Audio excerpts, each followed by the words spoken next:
Hinamak na manugang. Kabanata 756 Bang?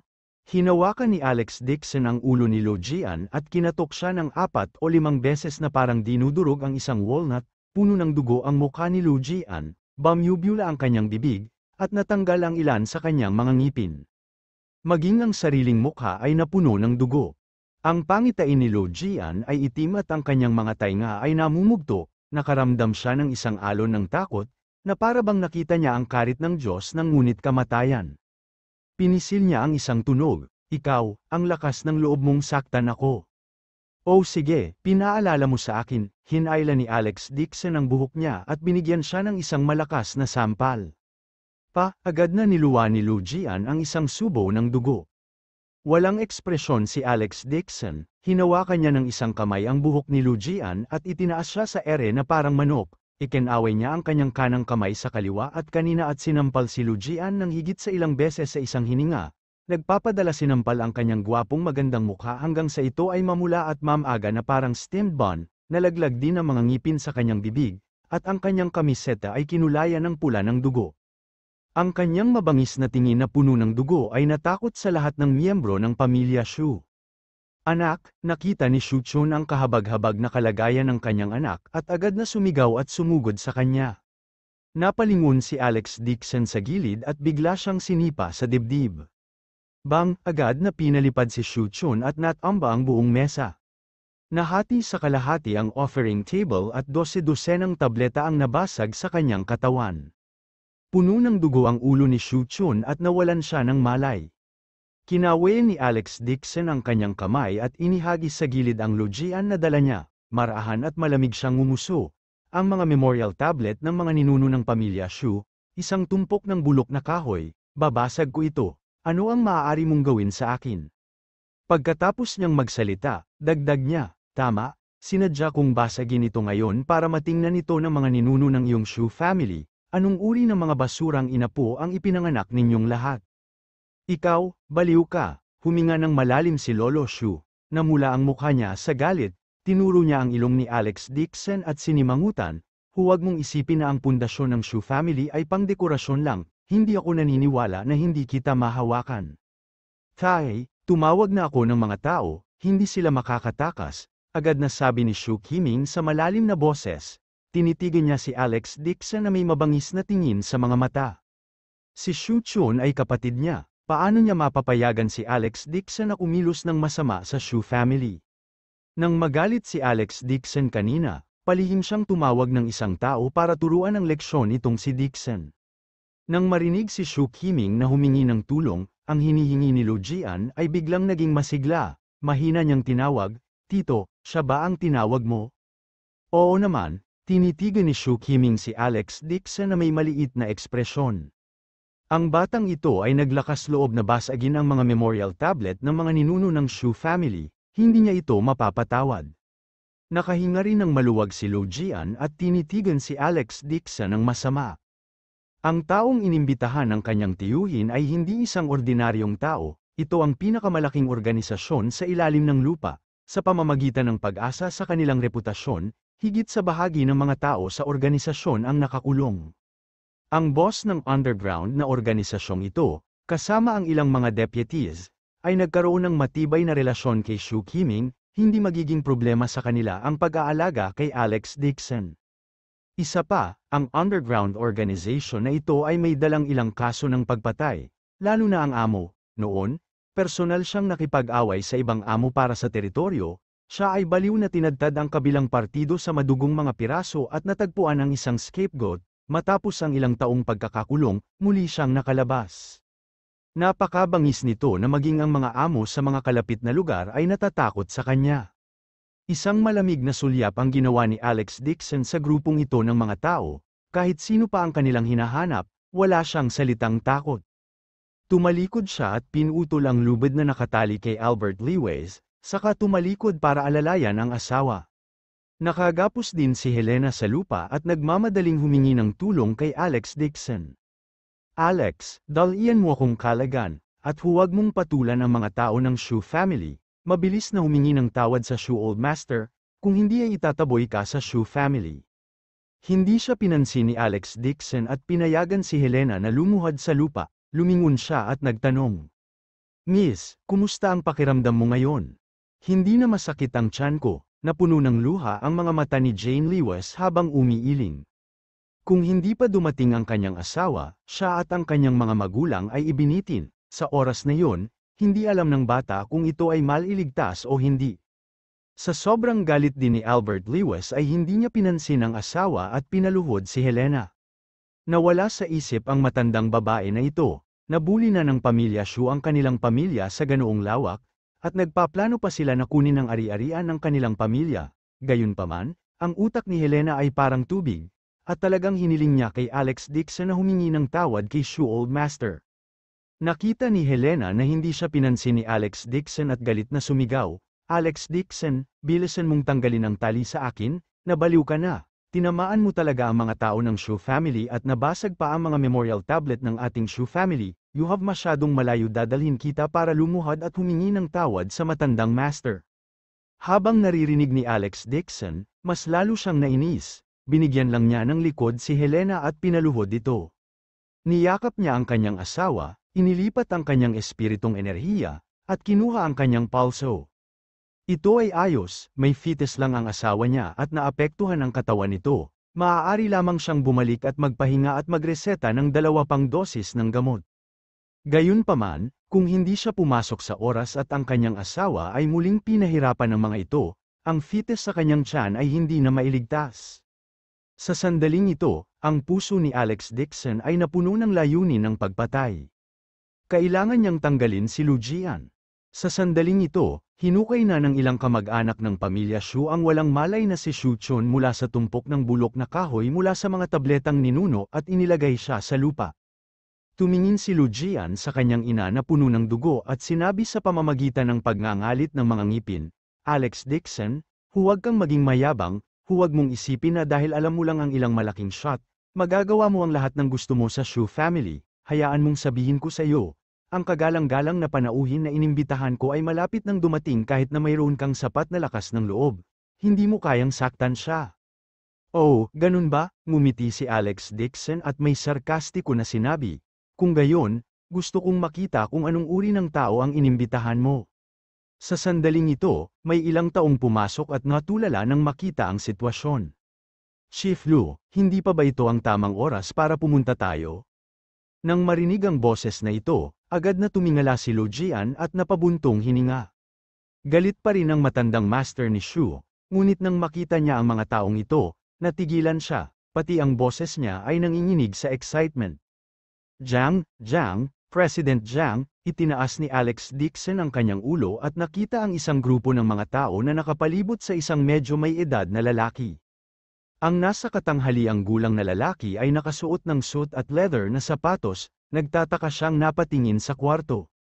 Siya ang ama ni Jiang Handong. Nang makita nila si President Jiang, lahat ng miyembro ng Shu family ay natuwa, tuwang-tuwa rin si Shu Old Master. Ngunit nang masulyapan niya ang magulong bulwagan, napuno ng galit ang kanyang puso. 3. Anong kahihiyan, hindi naging madali para sa isang kilalang panauhin tulad ni Pangulong Jiang na personal na dumalaw. Ngunit hayaan siyang makita ang nakakahiyang eksena. Nakabawi rin si Lu Jian mula sa kanyang pagkakabigla, at sa sobrang tuwa ay mabilis ang tibok ng kanyang puso. Siya ay gumugol ng maraming pagsisikap upang imbitahan si Jiang Handong para sa hapunan. Hindi niya inaasahan na ang ama ni Jiang Handong ay personal na bibisita sa Shu family. Mabilis siyang nakahanap ng panyo at pinunasan ang dugo sa mukha niya. Tiniis niya ang sakit at naglakad pasulong at yumuko kay Pangulong Jiang. Paumanhin, Pangulong Jiang, naglilinis ang Shu family ng kanilang mga pintuan ngayon. Ikinalulungkot ko ang pagpapatawa sa iyo. Lumakad din pasulong si Shu Old Master na nanginginig ang katawan. Ibinaba niya ang kanyang ulo at sinabing, President Jiang, ang katotohanang napunta ka sa aking abang tahanan ay talagang nagdulot ng karangalan sa pamilya Shu. Gayunpaman, talagang nakakahiya na makita mo ang mga pangit na bagay na nangyayari sa bahay. Ay paumanhin, pumunta sa looban at maghintay ng ilang sandali kapag natapos na ng pamilya Shu ang paglilinis ng mga masasamang anak ng pamilya, pupunta ako at salamat. Isang grupo ng nanginginig na mga miyembro ng Shu family ang nakaramdam din ng lakas ng loob. Sino si Pangulong Jiang? Siya ay presidente mula sa isa sa 4 na malalaking pamilya sa Yan Capital, at mayroon din siyang 7 hanggang 8 malulusog na bodyguard sa likod niya. Kung mangangahas si Alex Dixon na manggulo ulit, sapat na ang mga bodyguard niya para palalayain siya. Talagang hindi niya inaasahan na si Lu Jian ay napakahusay, upang maimbitahan pa si President Jiang sa Shu family. Kabanata 757. Maraming kamag-anak ng pamilya Shu ang tumingin kay Lu Jian ng may paghanga. Maging si Shu Qiming ay mukhang nagulat, tanging big shot lang ang natatawag niya sa lugar na ito. Hindi niya inaasahan na ganoon ang mukha ni Lu Jian, maaari pa niyang anyayahan si President Jiang. Kumunat ang noo ni President Jiang at tumingin sa paligid. Tanong niya, "Kayo, sisipain niyo ba si Master Dixon palabas ng bahay?" Hindi na intindihan ni Lu Jian ang ibig niyang sabihin. Akala niya ay si Alex Dixon lang ang tinutukoy niya bilang master batay sa panloloko. Bigla siyang ngumisi at sinabing may pang-aalipusta. "President Jiang, niloko ka rin niya. Paano karapat-dapat itong Dixon na tawaging master?" Nagdulot ng kalituhan sa Ancestral Hall ngayon, nagpa siya ang Shu family na itaboy sila sa isang basurang tulad niya. "Jiang, huwag mo na siyang lokohin muli sa hinaharap." Sa sandaling ito, isang matanda at marangal na boses ang tumunog mula sa labas ng pinto. Sino ang kausap ni Master Dixon? Nang marinig ang boses na ito, napuno ng pagkabigla ang mukha ng matandang master ni Shu, muntik na siyang bumagsak sa lupa at bumulong-bulong. "Kahit na, personal kang dumating, tunay na maluwalhati ang ating Shu family."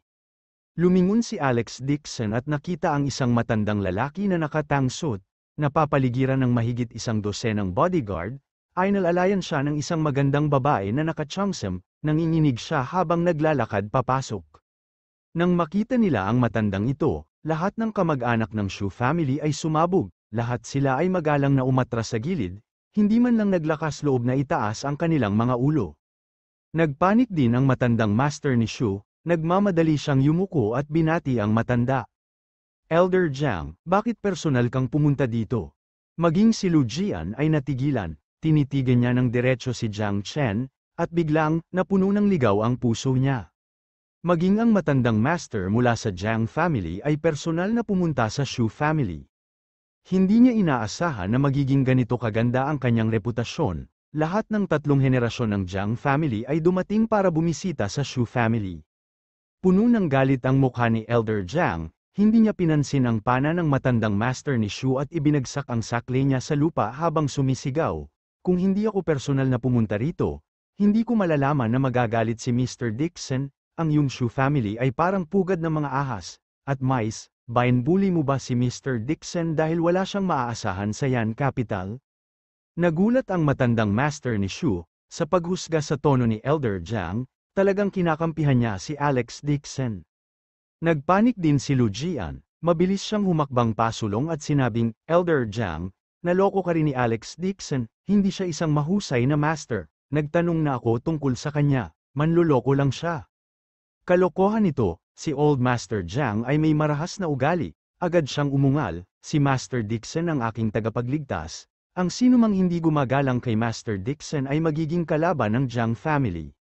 "Elder Jiang, ikaw, hindi ka ba pumunta dito para tanggapin ang imbitasyon ng apo kong si Lu Jian?" Natigilan ang matandang master ni Shu, at ang kanyang isip ay nasa kaguluhan.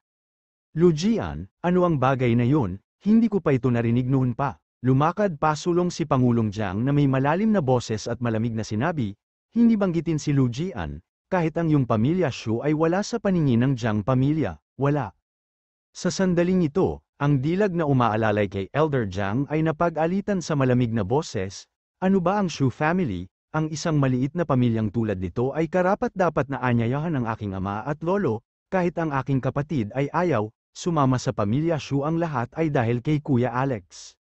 Pagkasabi noon ay tuma-NGO siya kay Alex Dixon.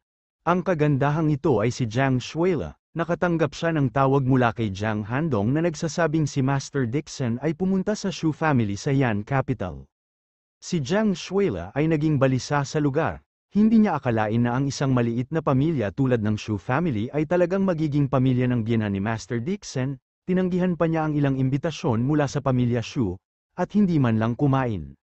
Nang marinig niya na si Alex Dixon ay nasa Shu family, agad siyang sumugod. Nagkataon, ang kanyang ama, si President Jiang, ay kasama rin sa kumpanya, at sinasamahan si Old Master Jiang upang tingnan ang negosyo. Agad na lumapit si Old Master Jiang at personal na humingi ng tawad kay Master Dixon, inutusan din niya itong magdala ng 100 milyong yuan na kontrata, at maghanda na pumirma sa Shu family. Si Jiang Shuila ay kumuha ng papel na kontrata at maliit na sinabi, ang 100 milyong yuan na kontratang ito ay dapat na isang regalo sa pagpupulong para sa Shu family. Ito ay dapat na pinirmahan sa Shu family, dahil ang Shu family ay gustong-gusto, habulin si Kuya Alex at ang kanyang pamilya, hindi na kailangang pumirma sa kontrata. Pagkatapos sabihin yon, pinunit niya sa kalahati ang kontrata at inihagis sa lupa. Isang kontrata ng 100 milyon, laking gulat ni Lo Jian na halos lumuwa ang kanyang mga mata, nakatitig siya sa lupa, at ang kanyang ulo ay parang isang pulutong ng mga bubuyog na lumilipad, walang tigil na huni. 100 milyon, isa itong malaking kontrata na hindi pa niya pinirmahan noon. Apat nang makitang malapit nang tumama sa kanyang ulo ang gintong itlog, hindi niya inaasahan na mawawala ito sa isang iglap. Sa ilang sandali, hindi lang alam ni Lo Jian kung ano ang kanyang nararamdaman, ang kanyang ekspresyon ay lubhang komplikado. Tumakbo si Jiang Handong mula sa gilid, at nang nakita niya ang matandang master, agad siyang sumugod. Lolo, bakit ka na naman nagagalit? Itinutok ni Old Master Jiang ang kanyang tungkod sa pamilya Shu at galit na sinabi, walang halaga ang mga taong ito, how dare they treat the family's Master Dixon like this? Binigyan ni Jiang Handong ng malamig na sulyap ang pamilya Shu at sinabing, dahil iyon ang kaso, mula ngayon, hindi na makikipagtulungan ang Jiang family sa Shu family at itigil ang lahat ng negosyo, bukod pa riyan, ang Jiang family ay hindi na makikipagtulungan sa alinmang kumpanyang may pakikitungo sa pamilya Shu. Pagkatapos niyang magsalita, namutla ang mukha ni Lo Jian, at ang mga patong ng malamig na pawis ay lumabas sa kanyang noo. Ang pagsasara lamang ng negosyo ng Jiang family ay sapat na upang isara ang kanyang kumpanya, lalo na ang mga malalaking boss ng Yan Capital, hanggat nalaman nila na ang Jiang family ay na-blacklist ang kanyang pamilya, ang mga malalaking boss na ito ay hindi na muling nakipag-ugnayan sa kanya. Nagulat din si Shu Qiming, at ang kanyang likod ay natatakpan ng malamig na pawis.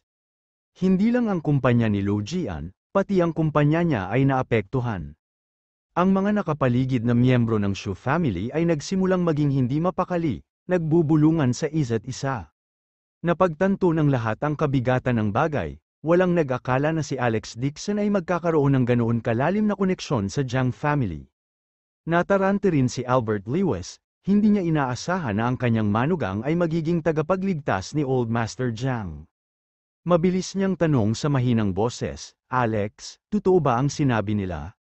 Tuma-NGO si Alex Dixon at simpleng sinabi, Tay, may sakit si Old Master Jiang noon, ako talaga ang nagpagaling sa kanya. Nakikita ko, sabi ni Albert Lewis, parang tsunami ang pagkabigla sa kanyang puso. Noon pa man ay iniisip niya na ang kanyang manugang ay walang gaanong kakayahan, ngunit hindi niya inaasahan na mapapagaling pa niya ang sakit ni Old Master Jiang. Parang minamaliit niya ang kanyang manugang noon. Sa sandaling ito, sa wakas ay napagtanto ni Albert Lewis na ang kanyang manugang ay hindi kasing simple ng kanyang inaakala. Wuwuwu, nakatali pa rin si Helena sa likod ng kanyang mga kamay. Lumuhad siya sa lupa at patuloy na sumisigaw.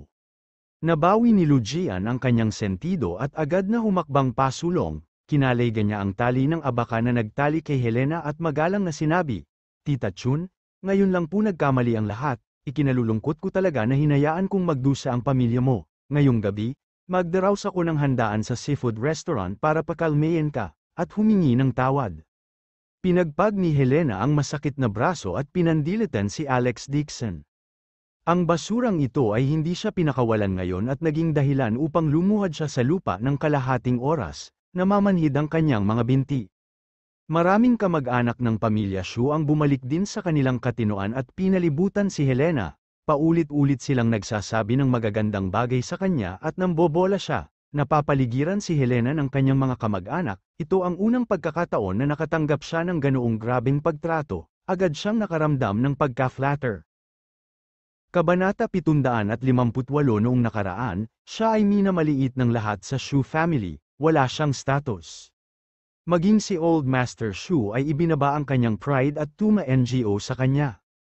At yun, ngayon ka lang nagkamali, magtatayo ako ng bagong ancestral hall, pagdating ng panahon, ibibigay ko sa gitna ang memorial tablets ng mga magulang mo. Ngayong si Helena ay biglang naging pangunahing tauhan ng Shu family, nakaramdam siya ng kaunting kasiyahan at nakalimutan ang lahat ng paghihirap na katatapos lang niyang maranasan. Tinulungan siya ni Lu Jian na imasahe ang kanyang likod, mayroon ding ilang junior sa pamilya Shu na naghain ng tsaa at tubig para sa kanya. Biglang naramdaman ni Helena na biglang naging mataas at makapangyarihan ang kanyang katayuan, she lost her mind and waved her hand and said, "Kalimutan mo na yan, kahit anong mangyari, pamilya tayo, hindi na natin guguluhin ang nakaraan." Nakahinga rin ng maluwag si Lolo Shu at ngumiti, hindi pinag-uusapan ng pamilya ang tungkol sa dalawang pamilya, nabasag ng manugang mo ang mga tapyas ng mga ninuno ng pamilya, hinayaan mong lumapit ang iyong anak na babae at manugang at humingi ng tawad sa akin, tapos na ang bagay na ito.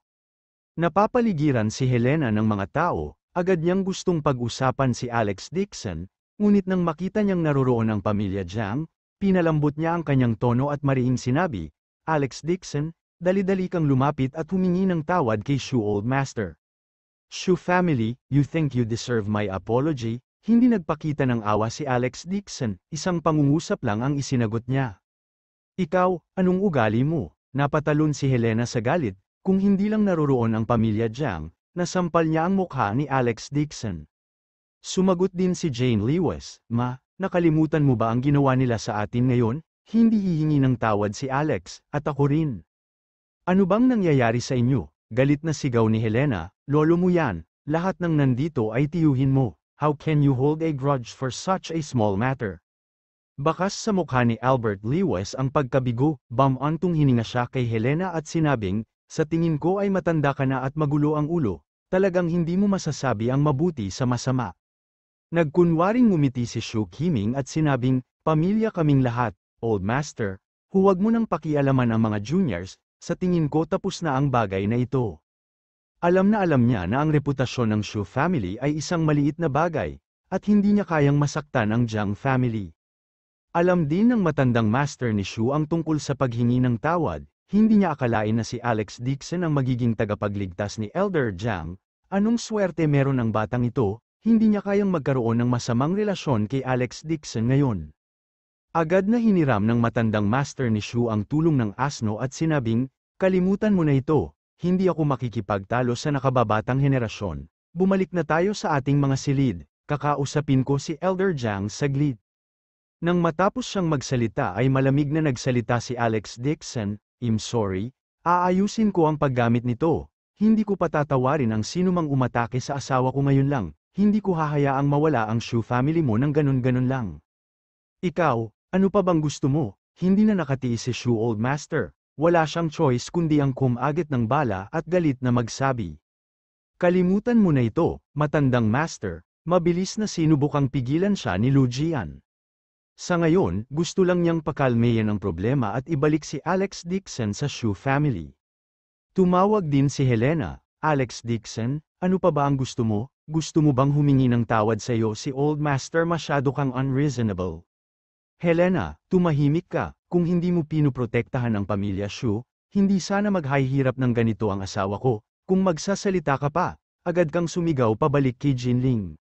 Biglang tumalikod si Alex Dixon at mahigpit na sambat.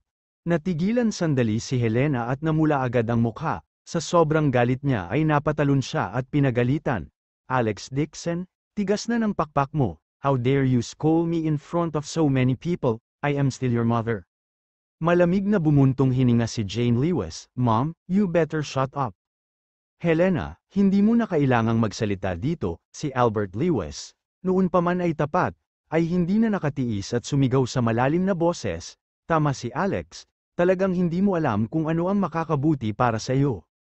Hindi inaasahan ni Helena na tatayo ang kanyang asawa at anak sa panig ni Alex Dixon, nawala agad lahat ng mukha niya. Sa sobrang galit niya ay bumagsak siya sa lupa at nagsimulang umiyak ng malakas. "You guys might as well not want me. I have no say in this family. You guys might as well let me die." Nang makitang si Helena ay nasa isang mainit na pagtatalo, si Albert Lewis ay walang pagpipilian kundi ang maglakad pasulong at pilit na kinaladkad si Helena palabas ng pinto. "Hobby, alis na tayo," malamig ding wika ni Jane Lewis. "Mula ngayon, hindi na tayo kamag-anak ng Shu family, hindi na tayo miyembro ng Shu family." Sa harap ng buong pamilya Shu at ng pamilya Jiang, namula ang mukha ng matandang master ni Shu sa kahihiyan. Isa siyang authoritative figure sa Shu family, at hindi pa siya nawala ng mukha ng ganito. Kung hindi niya sugpuin si Alex Dixon, wala na siyang natitirang dignidad sa harap ng pamilya Shu sa darating. Sumigaw si Shu Old Master sa malalim na boses, "Hindi pa tapos ang usapan, walang makakaalis, hanggat nabubuhay pa kayo. Narito pa rin ang lumang tirahan ng Shu family at ang Ancestral Hall, kayong lahat ay mga inapo ng pamilya Shu, ay hindi maaaring maputol ng ganoon lang." "Ganun ba?" Malamig na ngumiti si Alex Dixon, kumuha siya ng isang stack ng mga dokumento mula sa kanyang bulsa at itinapon ito sa harap ng matandang master ni Shu. "Kung gayon, guguluhin muna kita para bayaran muna ang lahat ng utang, kung hindi, papatagalin ko ang lumang tirahan ng pamilya Shu at ang Ancestral Hall ngayon." Sa isang iglap, naramdaman ng matandang master ni Shu na para siyang sinampal, tinitigan niya ang ilang pahina at natigilan. Si Lu Jian, na nasa tabi niya, ay biglang nanginginig habang pinupulot ang isang papel. Ang mga nakapaligid na miyembro ng pamilyang Shu ay natarante rin. Ang bagay na itinapon ni Alex Dixon ay ang utang sa labas ng kanilang pamilya Shu. Sa kabuuan, ito ay higit sa 60 milyon. Ang pamilya lang ni Lu Jian ang may utang na 30 milyon. Walang mag-aakalang ang mga may utang sa mga utang na ito ay talagang manugang ng Shu family, si Alex Dixon. Malamig na sinabi ni Alex Dixon, na may interes, "Kolektahin ko ang lahat ng utang ngayon, bago magdilim ang langit, kung sino man ang hindi makabayad ng pera, huwag mo akong sisihin sa pakikipagtalo sa kanila, sisirain ko ang iyong Shu, ang ancestral mansion ng pamilya sa lupa at gamitin ito para ayusin ang pampublikong banyo." Ang Ancestral Hall ng Shu family ay gagamitin ni Alex Dixon para ayusin ang pampublikong banyo. Galit na galit si Shu Old Master kaya ang buong katawan niya ay nanginginig, isa itong malaking insulto sa kanya, halos hindi na siya makahinga, at bigla siyang umubo ng marahas. "Alex, gagawin mo ba talagang public toilet ang lugar na ito?" tanong ni Jane Lewis sa mahinang boses. Tuma-ngo si Alex Dixon, malamig ang mukha. Hindi siya nagbibiro sa kanya, dahil binigyan siya ng mukha ng pamilya Shu, hindi niya dapat sisihin ang mga ito sa pagiging walang awa. Pagkasabi noon ay agad niyang tinawag ang demolition company at pinaandar ang bulldozer. Kailangan niyang harapin ang lahat ng taong umatake sa kanyang asawa, lalo na si Lu Jian, kailangan niyang bayaran ang presyo. "Lolo, ano ang dapat nating gawin?" Si Lu Jian ay nasa estado ng gulat. Hindi man lang niya maibalik ang pera, hindi kaya bukas na bukas ay idedeklara niyang bangkarote ang kumpanya. Pagkatapos ang kanilang buong pamilya ay kailangang matulog sa mga lansangan. Nanginginig din ang mga binti ng matandang master ni Shu, at hindi niya mahawakan ang kanyang saklay. Hindi niya inaasahan na ganito pala kalupit ang Dixon na ito ay hindi man lang nakikinig sa mga nakatatanda. Ang mga nakapaligid na angka ng Shu ay umiiyak din, at isa sa mga babae ay nahimatay pa. Natarante si Lu Jian, at mabilis na lumapit kay Alex Dixon at sinabi sa mahinang boses, "Kuya Dixon, lahat ng ito ay hindi naiintindihan ngayon, nagkamali ako ngayon, humihingi ako ng paumanhin sa iyo." Hehe, isang peking ngiti ang binigay ni Alex Dixon at hindi siya pinansin. Binalot ng malamig na pawis ang katawan ng matandang master ni Shu, nang makita niyang mapapawi na ang Shu family. Wala siyang choice kundi kumagit ng bala at magmakaawa kay Alex Dixon. "Alex, kahit na ano, ang Shu family pa rin ang tahanan ng iyong biyenan, ano ang nangyari ngayon lang talaga ang may kasalanan. Ako bukas para humingi ng tawad sa inyo ni Helena." Mahinang sinabi ni Alex Dixon, "Walang kinalaman sa akin ang Shu family, kung hindi ko isasauli ang pera ngayong gabi, ay flat ko sila kaagad." Ang mga tao ng pamilya Shu ay umiyak at umiyak. Ang kanilang mga boses ay nanginginig sa kalangitan, mahal ang lupa sa Yan Capital, at maraming tao ang tumira sa kanilang mga lumang bahay. Kung ang lumang bahay ng pamilya Shu ay masira sa lupa, marami sa kanila ang kailangang matulog sa mga lansangan. Kabanata 759. Pagkasabi nun, tumalikod si Alex Dixon at hinanap ang asawa.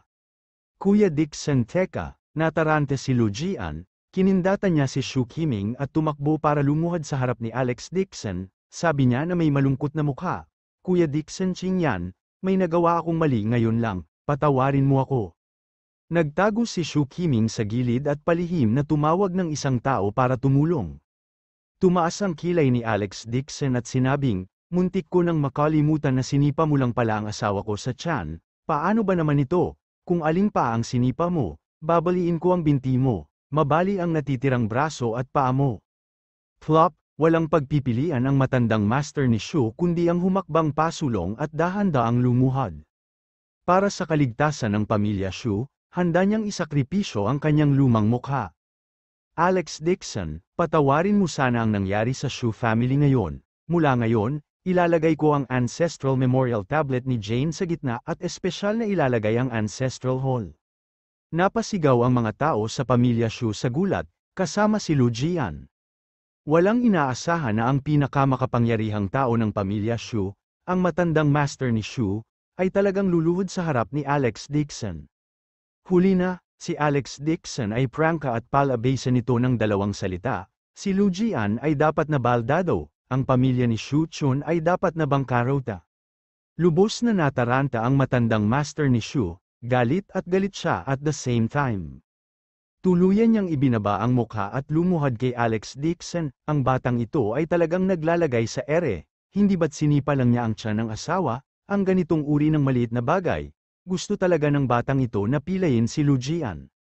Walang pagpipilian ang matandang master ni Shu kundi humingi ng tulong kay Elder Jiang, umaasang makuha ang kanyang simpatiya.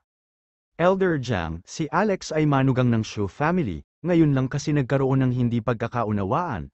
Pero kahit anong mangyari, hindi ako makahingi ng tulong sa pamilya ko. Elder ka, please help me to ipahayag ang aking pasasalamat at hiling kay Alex na ibigay ang utang sa kanilang sariling mga miyembro ng pamilya. Sinabi ni Elder Jiang na may maliit na pananalita, ito ang negosyo ng iyong pamilya, tatayo ako sa panig ni Mr. Dixon kahit ano pa ang gusto niyang gawin. Ngumiti si Jiang Shuela at sinabing, Lolo Shu, sa palagay ko ay talagang walang kahihiyan ang pamilya Shu mo, kanina lang, gusto nilang paalisan ng bahay ang pamilya ni Kuya Alex, ngunit ngayon ay tinatrato na nila siya na parang isang kayamanan, ikaw, tanong ni Kuya Alex na ibigay ang kanyang utang hindi ba't ayaw mong ibalik ang pera?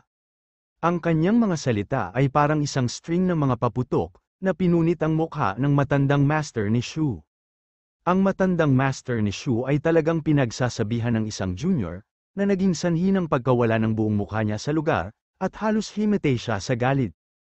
Magalang na sinabi ni Jiang Handong, Master Dixon, kakampi mo kami, kung kailangan mo ng anuman o nararamdaman mong hindi kasiya siya sa iyong paningin, sabihin mo lang sa akin. Sinulyapan niya si Lu Jian, na nakahandusay sa lupa, sinabi niya, kung sino man ang manggahas na hawakan ang pamilya ni Master Dixon, ang Jiang family ay handang tumulong kay Master Dixon na linisin ang kanyang pamilya. Hindi na kailangan, ako mismo ang gagawa, paliwanag ni Alex Dixon, bigla niyang ginawaran si Lu Jian ng isang matinding sipa. Isang malungkot na sigaw ang bumalat sa kalangitan. Nagdilim ang paningin ni Lu Jian, at halos mamatay siya sa sakit. Ang itlog niya, nagising na si Shu Chun, bigla niyang nakita si Alex Dixon na sumipa ng malakas papunta sa mga binti ng anak, sa sobrang gulat niya ay muntik na siyang mawalan ng malay. Natigilan ang karamihan, ang sipa ni Alex Dixon ay talagang tumama patungo sa mahahalagang bahagi ng katawan ni Lu Jian, ito ay walang awa at tumpak. Si Lu Jian ay parang baliw na hayop, gumugulong sa lupa sa sakit. Napakalakas ng kanyang mga sigaw na yumanig sa langit. Hindi lang damyugo ang pantalon niya sa mabangong ihi, may bakas din ng dugo. Ang sipa na ito ay nawalan ng kontrol sa kanyang sarili, at ang dalawang laruan ay sumabog din. Nagkibit balikat si Alex Dixon, nadulas yung paa ko, mali yung nasipa ko. Napasigaw si Shu Chun at sinuntok siya, Alex Dixon, sinasadya mo, ipaglalaban kita hanggang kamatayan. Agad siyang binigyan ng tingin ni Jiang Shuela, isang babaeng bodyguard sa likod niya ang agad na pumunta sa harap at hinawakan ang buhok ni Shu Chun, mahigit ilang beses niya itong sinampal at saka sinipa sa tiyan, sinipa siya sa tagiliran. Sinampal si Shu Chun hanggang sa nagmukha siyang ulo ng baboy at muling nawala ng malay dahil sa pagdurugo ng ilong. Magwala ka, higit 100 bodyguard ang sumigaw. Sumugod siya at tumayo sa harap ni Alex Dixon at ng mga miyembro ng Shu family. Malamig na sinabi ni Jiang Handong, sino mang maglakas loob na sumalungat kay Master Dixon ngayon ay lalaban sa pamilya Jiang. Umalingaw-ngaw sa looban ang malungkot na sigaw ni Lu Jian, lahat ng miyembro ng pamilya Shu ay nanginginig sa takot. Alex Dixon, huwag kang masyadong lumayo, sigaw ni Shu Qiming at agad na tumayo. Tumaas ang kilay ni Alex Dixon at ngumiti, kung gusto mong mamatay kasama siya, wala akong pakialam na sumabog muli. Si Shu Qiming ay malamig na sumulyap sa kanya, sinulyapan niya si Jiang Handong at sinabing, Boss Jiang, ito ay usapan ng pamilya ng Shu family, sana ay hindi ka makialam. Ngumisi si Jiang Handong at sinabing, ang usapan ni Master Dixon ang bagay sa akin, sinabi ko na kung sino man ang manggahas na saktan si Master Dixon, hindi siya patatawarin ng Jiang family, kasama ka. Si Shu Qiming ay hindi nang ahas na sumiklab, pinigilan niya ang kanyang galit at sinabing, magpapadala ako kaagad ng kanilang mga kaibigan, lahat sila ay mula sa Ministry of War, baka gusto ni Boss Jiang na magkaroon ng conflict sa mga tao mula sa Ministry of War. Pagkatapos niyang magsalita, sumimangot si Jiang Handong. Noong nakaraan, malabo niyang narinig na kilala ni Shu Qiming ang ilang tao mula sa Bureau of Military Personnel, bukod dito, napakalakas nila. Hindi niya inaasahan na napakahusay ni Shu Qiming na kaya niyang tawagan ang mga tao mula sa Bureau of Military Personnel. Kung ang kanyang mga tao ay may salungatan sa mga taong yun mula sa Bureau of Military Personnel, kahit ang Jiang family ay hindi ito madaling ayusin. Sa sandaling ito, sinabi ni Alex Dixon, Boss Jiang, maaari kang bumalik muna, kakayanin ko ang mga bagay dito mismo. Pero, kumunat ang noo ni Jiang Handong. Umiling si Alex Dixon at sinabing, ngayon na ang panahon para mag-develop ang joint ventures, kung may gustong gumamit ng bagay na ito para gumawa ng hype, babagsak ng husto ang reputasyon ng kumpanya, ang reputasyon na naipon natin sa nakaraan ay malamang na mahulog. Alam din niya na kung makikipag-away ang bodyguard ni Jiang Handong sa mga taong yun mula sa Ministry of War, hindi yun isang ordinaryong awayan. May gustong sabihin pa si Jiang Handong, ngunit lihim na umiling ang ama ni Jiang Chen sa tabi niya. Ang grupo ni Jiang ay hindi katulad ng dati, at nakagawa na sila ng napakaraming kalaban sa Yan Capital. Kung ginamit ng kanilang mga kaaway ang bagay na ito upang lumikha ng hype, ang Jiang family ay magkakaroon ng malaking problema sa hinaharap. Nang makitang itinataboy siya ni Alex Dixon, walang nagawa si Jiang Handong kundi ang sabihing, Master Dixon, kung may problema ka, tawagan mo ako, anuman ang mangyayari. Tiyak na naruroon ako. Oo, bahagyang tuma-NGO si Alex Dixon. Hindi niya inaasahan na lihim na tatawagin ni Shu Qiming ang kanyang mga kaibigan mula sa Ministry of War. Nagpaplano talaga siya. Pagkaalis ng mga tao mula sa Jiang family sa courtyard, sa wakas ay nakahinga ng maluwag si Shu Old Master, nanginginig siyang bumangon sa lupa. Mabilis ding tinulungan ng ilang kamag-anak mula sa Shu family si Lu Jian na bumangon mula sa lupa. Nagamulong-gulong sa lupa dahil sa sakit, gayunpaman, si Lu Jian ay nasa bingit na ng kamatayan. Naligtas din si Shu Chun at umiyak habang nakatayo sa tabi ng kanyang anak, umiiyak at umiiyak. Pumutok na ang itlog ng kanyang anak at pati ihi nito ay pinalabas na. Malaki ang posibilidad na mamatay siya sa hinaharap, kinasusuklaman niya si Alex Dixon. Huwag kang mag-alala, tiyak na tuturuan ko siya ng leksyon. Inalo ni Shu Qiming si Shu Chun sa malalim na boses, at mariing tinitigan si Alex Dixon. Ang grupo ng mga taong natagpuan niya ay hindi ordinaryong tao, lahat sila ay mga elite ng Ministry of War. Imposible para sa isang Alex Dixon lamang na ibagsak ang pamilya Shu, may tiwala din ang grupo ng mga kamag-anak mula sa pamilya Shu, agad nilang hinarangan ang pinto at pinagmasdan si Alex Dixon, hindi siya pinayagang umalis. Umiiyak si Shu Chun habang nangangalit ang kanyang mga ngipin, Kuya, kailangan nating magbayad ng dugo kay Alex Dixon. Kabanata 706 na po ang mga taong kilala ng kanyang kuya ay pawang mga makapangyarihang figura, maging ang Jiang family ay hindi madaling pukawin, hindi siya naniniwala na hindi niya mapapagaling ang pamilya ni Helena. Hobby, anong gagawin natin? Medyo kinabahan si Jane Lewis. Tila hindi basta-basta papabayaan ng pamilya Shu ang kanyang asawa. Kahit na malakas ang kanyang asawa, ang taong hinahanap ni Shu Qiming ay hindi isang ordinaryong tao. Malungkot ang mukha ni Shu Qiming, ang dalawang grupo ng mga tao na natagpuan ay ang mga lokal na underground big shot, at sila ang pangunahing nakikipag-usap kay Alex Dixon. Nang maglaon, ginamit ang grupong ito ng mga tao upang sugpuin ang pamilya Jiang, galing sila sa military department. Sa sandaling dumating ang dalawang grupo ng mga tao, ang mga itim at puting puwersa ay sumalakay ng magkasama, kahit na ang lalaking ito na may apelyidong Dixon ay may mga pambihirang kakayahan, luluhod pa rin siya at humingi ng awa. Puno ng kasiyahan ang mukha ni Old Master Shu habang sinasabi niya, may kakayahan pa rin si Qiming na iligtas ang ating pamilya Shu mula sa sakuna na ito.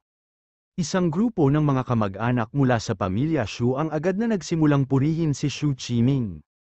Gaya ng inaasahan sa magiging pinuno ng pamilya Shu, nakakain niya ang itim at puti, sino ang nagkaroon ng napakalakas na koneksyon.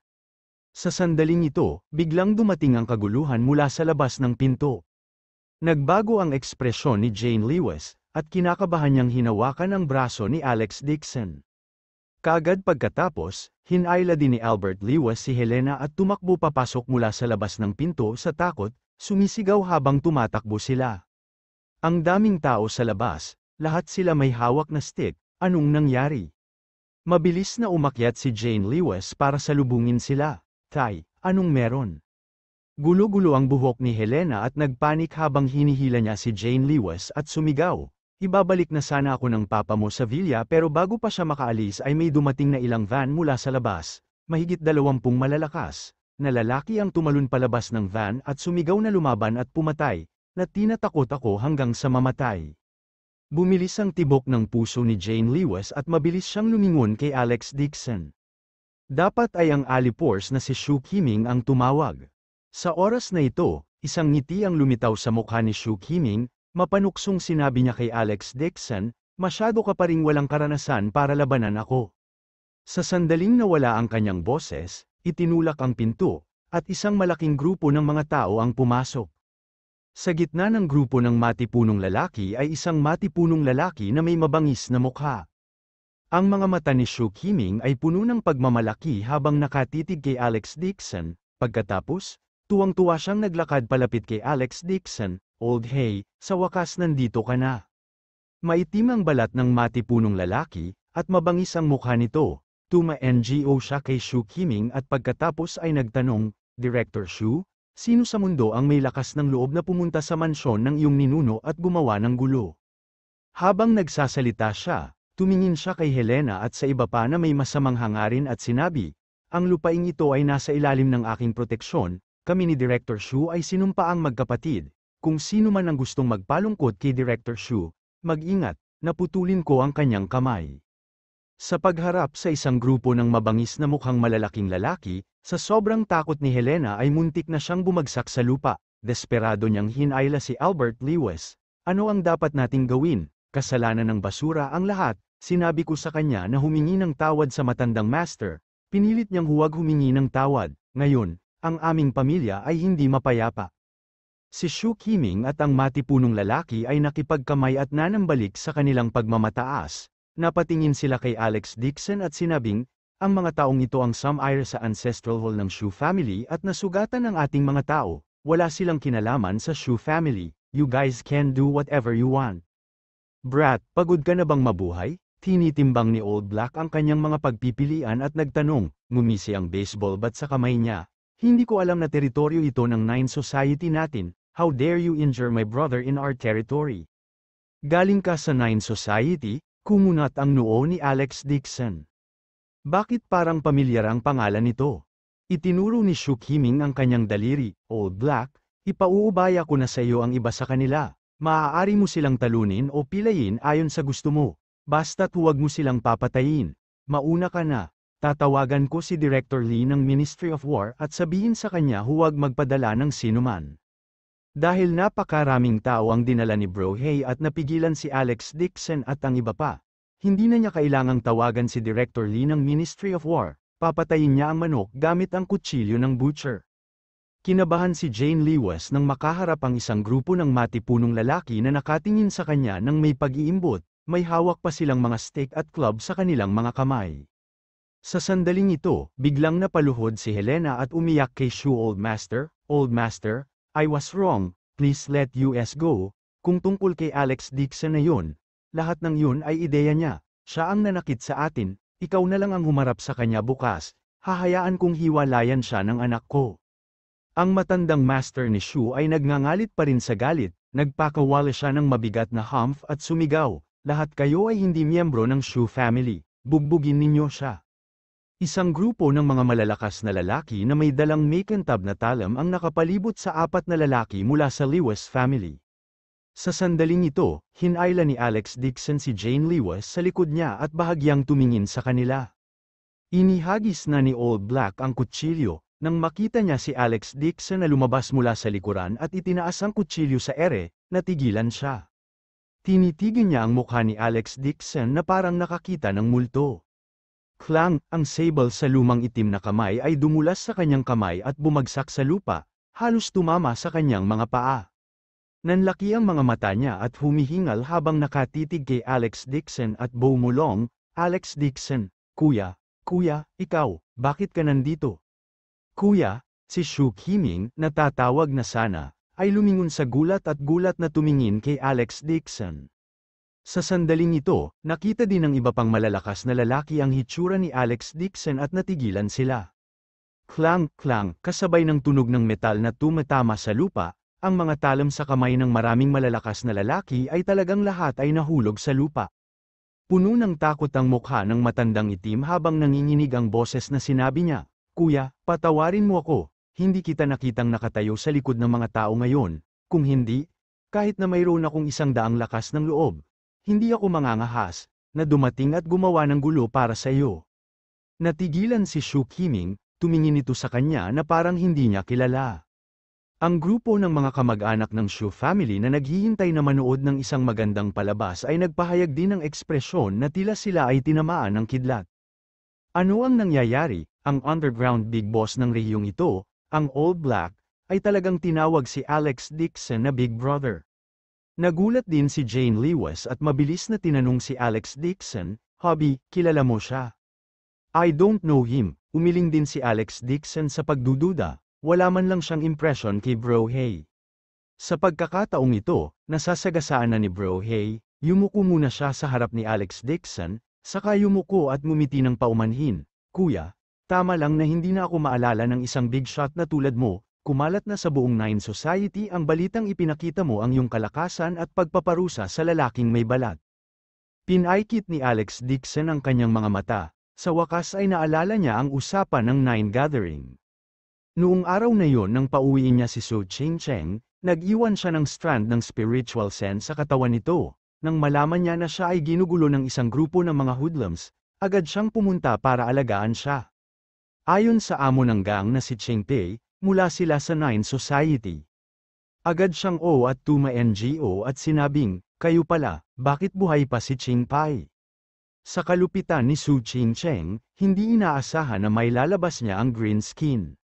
Ngumiti si Bro Hay ng nakakaloko at yumuko, ngumiti siya at sinabi, Kuya, si Ching Pai, ang bulag na ito, ay talagang nang ahas na guluhin ka, misteryosong nawala siya kinabukasan, kasabay nito, nawala din ang pinuno ng Nine Society, ako ang pangatlong pinuno ng Siyam na Lipunan, at palagi akong inaapi ng 2 taong ito kung hindi dahil sa pagpapakita ng iyong kapangyarihan, hindi ko na kaya ang posisyon ng pinuno na dapat kong pasalamatan ang lahat ng ito. Si Ching Pi ang pangalawa sa utos, siya ang pangatlo sa utos, at lalo siyang mahusay sa pagpuri sa amo, sa makatuwid, siya ang palaging gumagawa ng mahirap na trabaho, matagal na siyang galit, ngunit wala siyang lakas ng loob na magsalita. Abangan ang susunod na kabanata.